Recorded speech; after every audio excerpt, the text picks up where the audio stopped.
मेरा लेकिन कुर्बानियाँ तो लाजवाल पर्सनैलिटी की नो डाउट हैं कि आपकी सियासी कुर्बानियाँ बहुत ज़्यादा हैं, और इस तरह से कुर्बानियाँ फिर कराची में मेंडेट रखने वाली जमातें भी कहती हैं, उनके यहाँ भी बहुत बड़े बड़े रकबे हैं जहाँ पे शोहदा दफन है। तो ये तो बहुत सारी बातें, लाशों की सियासत की बात अगर निकली है तो इस वक्त एक अहम मौजू सिंध में चल रहा है।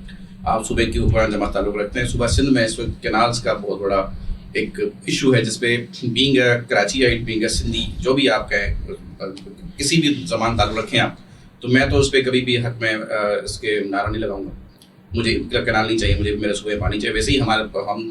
वैसे ही बहुत सारे उताब हमारे ऊपर हैं जो कि हमें छोटे भाई बड़े भाई के तफर के छोटे सूबे बड़े सूबों के हमें बर्दाश्त करने पड़ रहे होते हैं। अगर पानी आपने लाइफ लाइन भी काट दी तो उस पर तो हम करेंगे क्या? ये तो सवाल बहुत बड़ा एक सर्वाइवल का सवाल है, और ये सर्वाइवल सिर्फ कराची का नहीं, ये तो पाकिस्तान के पूरे पाकिस्तान का मुआशी हब ये है। पूरे पाकिस्तान से लोग, कराची ओवर पॉपुलेट हो चुका है, यहाँ पे आवाम भरी पड़ी है, हर बंदा यहाँ से कमा रहा है, खा रहा है और अपने अपने इलाके में जाके इन्वेस्ट कर रहा है। कराची का तो किसी को कोई पुरसाने हाल है नहीं माजत के साथ, चाहे वो XYZ, और उसके पीछे मोहरकात जो भी हो वो एक अलग डिबेट है, उसको तो लंबी निशिस्त लग सकती है आपकी और हमारी, बहुत सारी बातें हो सकती हैं कि कौन क्या कैसे। लेकिन एज ऑफ नाउ कराची का पानी हर्ट करके, सिंध का पानी हर्ट करके पाकिस्तान को हर्ट करने वाली पूरी साजिश जो हो रही है, उसके पीछे एक बहुत बड़ी तहरीक चली। सिविल बरादरी हो, मीडिया हो, वकला हो, सियासतदान हो, सियासी जमातें हों, आपकी भी जमात हो, जो भी हो, सब ने अपना अपना किरदार अदा किया। आपकी जमात से लोगों को एतराज़ात हैं कि भाई आप तो ऐवान में, तो आप एहतजाज क्यों करें, आप में तमाम लेके आ जाए, मुजाहरा तो हम करेंगे।